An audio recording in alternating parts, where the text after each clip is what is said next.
Welcome back, Tangerines. I'm Jordan, this is Maddie, and there have been a lot of changes since we gave you our last update on what's going on in Mexico, so we're going to get into those in today's video. We've been living in and traveling throughout the country of Mexico for 2 years now. We're currently in the small town of Puerto Morelos, Quintana Roo, where we've been in self-isolation, a self-imposed quarantine for 6 weeks now. It's not mandatory to do that here in the state of Quintana Roo, but it is in states like Jalisco and Michoacan. What kind of travel restrictions are we seeing? The U.S. Embassy website states, the United States and Mexico entered a joint initiative on March 21st restricting non-essential travel along the U.S.-Mexico land border to prevent the spread of COVID-19.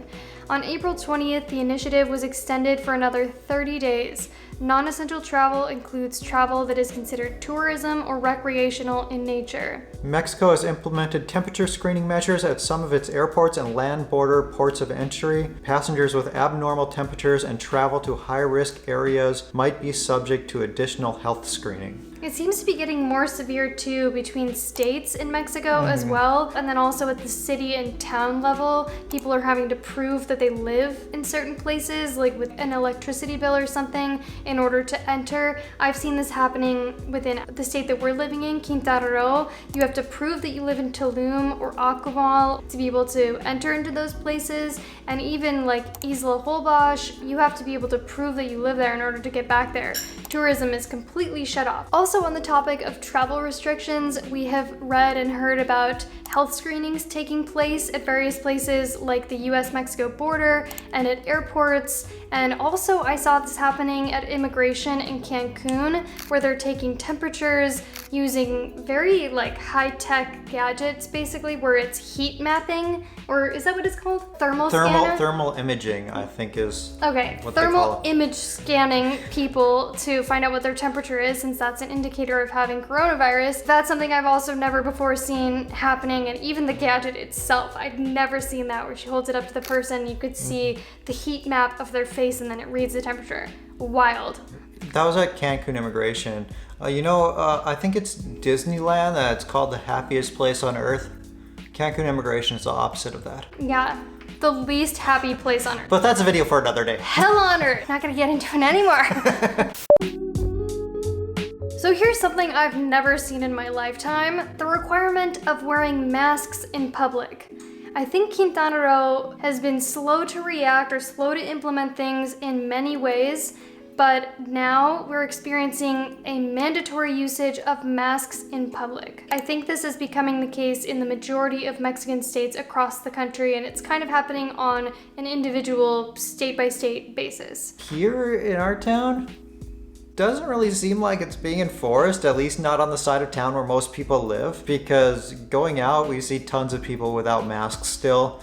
It does seem, though, that to go into most business establishments, they all have something posted saying you must wear a mask to enter. Yeah, recently we had to go buy more waters. We went to Oxxo, a convenience store, to get our garrafones, bottles of water.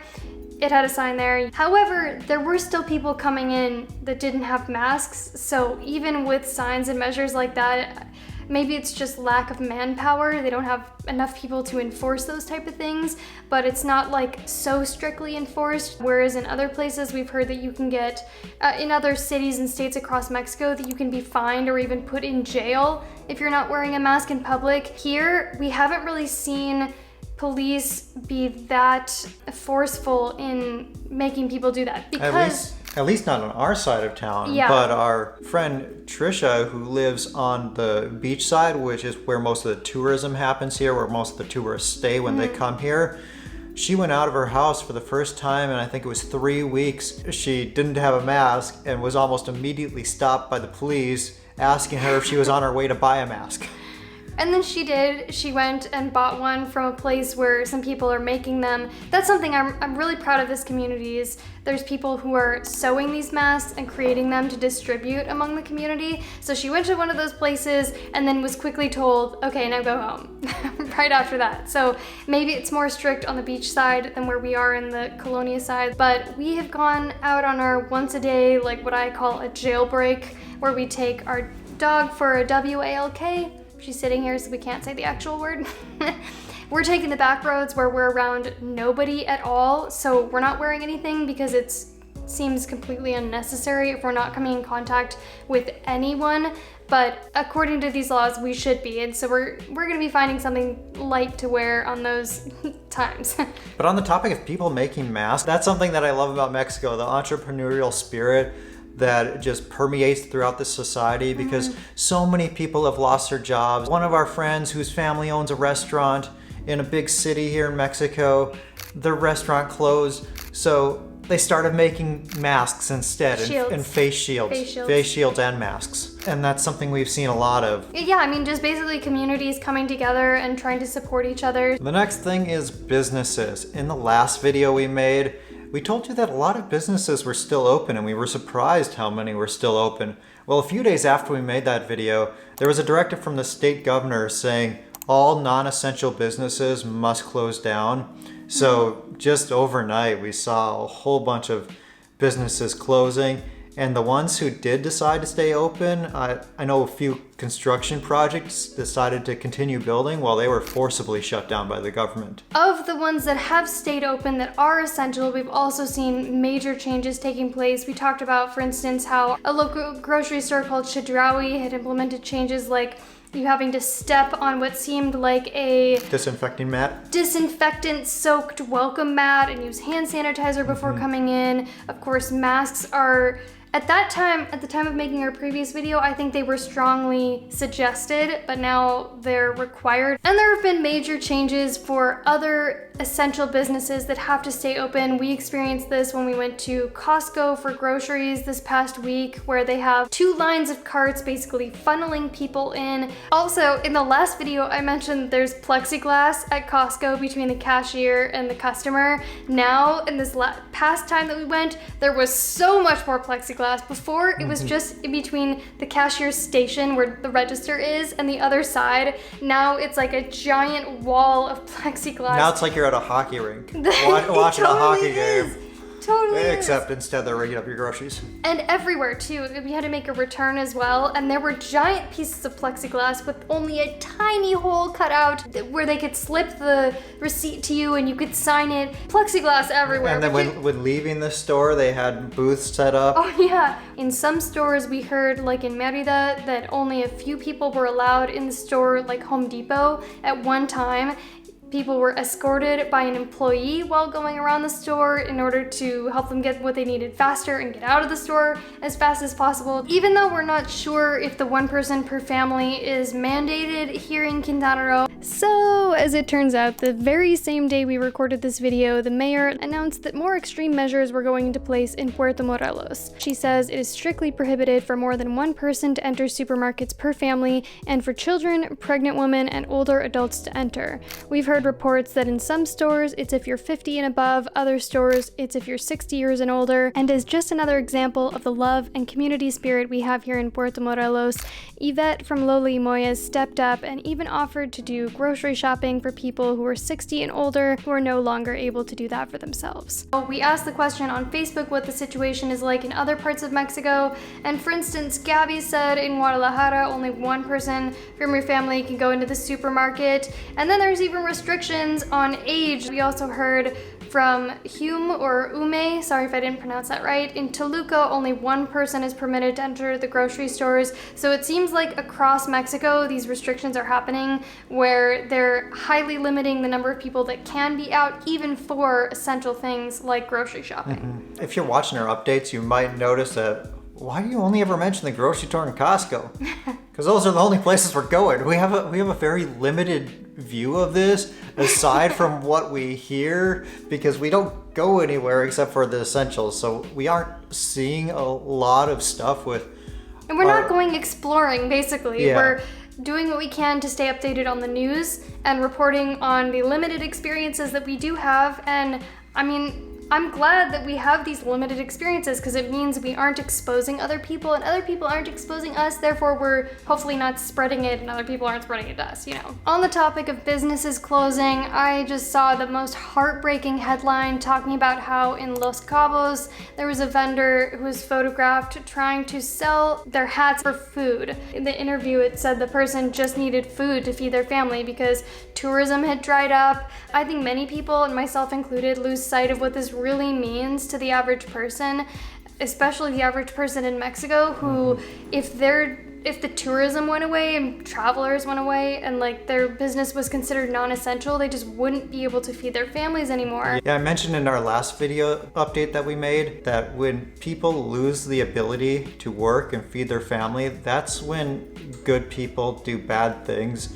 And we've actually seen, or we haven't seen with our own eyes, but we've heard of a few break-ins here in the town that we're living in, as well as an armed robbery at the convenience store. Thankfully for us, we haven't experienced anything, and I personally don't feel unsafe living or being here right now because this town, like in general, I think it's much more peaceful and chill than the neighboring cities of Cancun and Playa del Carmen, and I think that remains. Obviously, there are still things like this happening, like the robberies at Oxo, but overall, I feel safe, thankfully, and I think that is in part due to the work of the government right now in Mexico and also local charities, which we mentioned both of those things in the last video, that there's charities like Mexican Compassion Project that are putting together food kits with donations that they received. And there's another local food bank that popped up. And then also the Mexican government is doing what it can to provide discounts on water bills, food bills, gas for the home,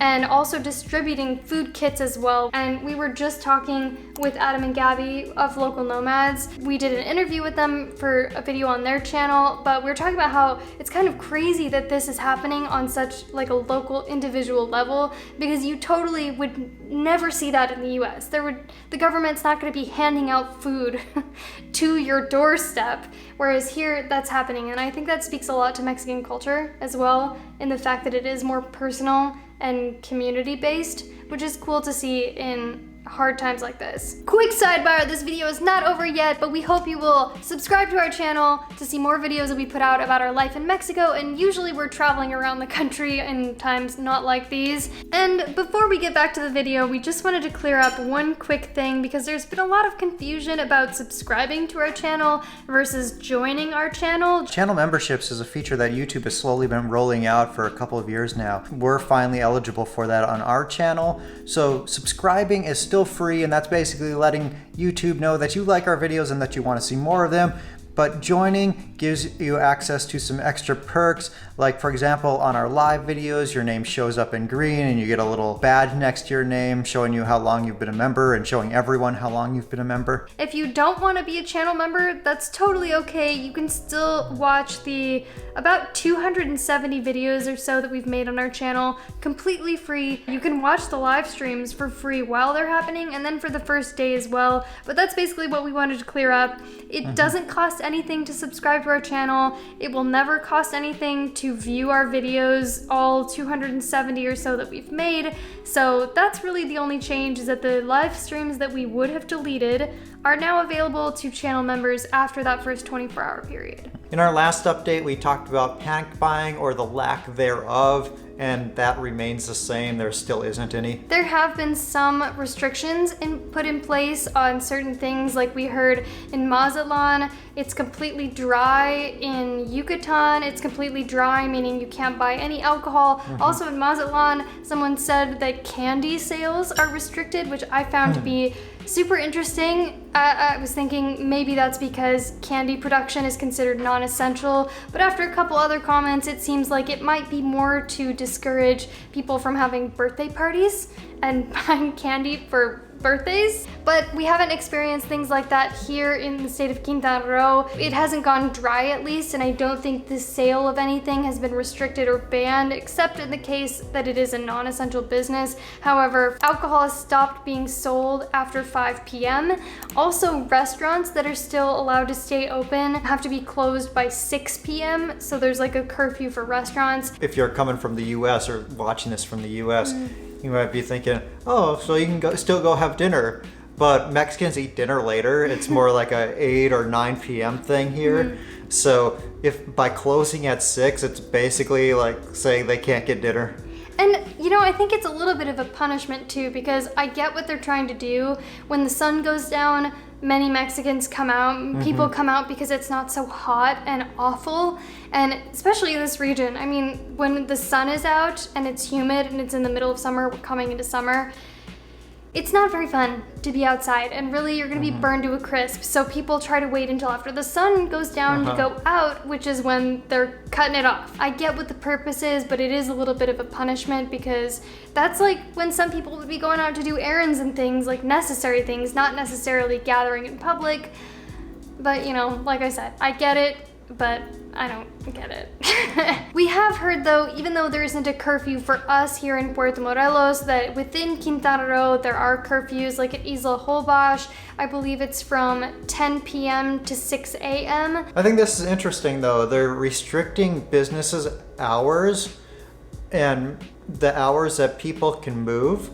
But if you wanted people to have fewer interactions with each other, I would think you would expand the hours. So then what do you think about having a curfew? Do you think there's any point to it? Like to reduce parties or something? Or do you think that's kind of stupid? I mean, maybe. It's hard to say as an outsider. Sure, there's someone who knows more about the situation than I do who actually created that. So, you know, you guys let us know. Do you think the curfew is really serving a useful... is that useful for these crazy pandemic times, or is it kind of unnecessary for the reasons you gave, that like you limit the amount of time that people can go out, then more people are going to go out during those times? And in another big travel-related change, on April 3rd, Mexican tourism and health officials instructed hotels to cancel new and existing reservations and close for non-essential business. All accommodation services, including hotels, hostels, online platforms like Airbnb, and travel agencies will cease receiving reservations and will reschedule all existing reservations, with the exception that guests that require accommodation due to essential business activities are permitted to stay in hotels with a maximum occupancy of 15%. That maximum occupancy of 15% really strikes me. It's like, oh my gosh, these hotels are empty. I don't even know what that means for us. We do have an upcoming reservation a few months out. We've canceled all immediate upcoming travel, but we still kind of have our fingers crossed for like going to Oaxaca. That hasn't been canceled on us, but I don't know what that means for like the future of our travel. Whenever it is safe to travel, like when is that going to be opened up? We kind of live with Airbnb, like we live by Airbnb. That's how we plan our travel in advance. So wow. And on a topic that so many people want to know about, the beaches. Are the beaches opening? Can we go to the beach?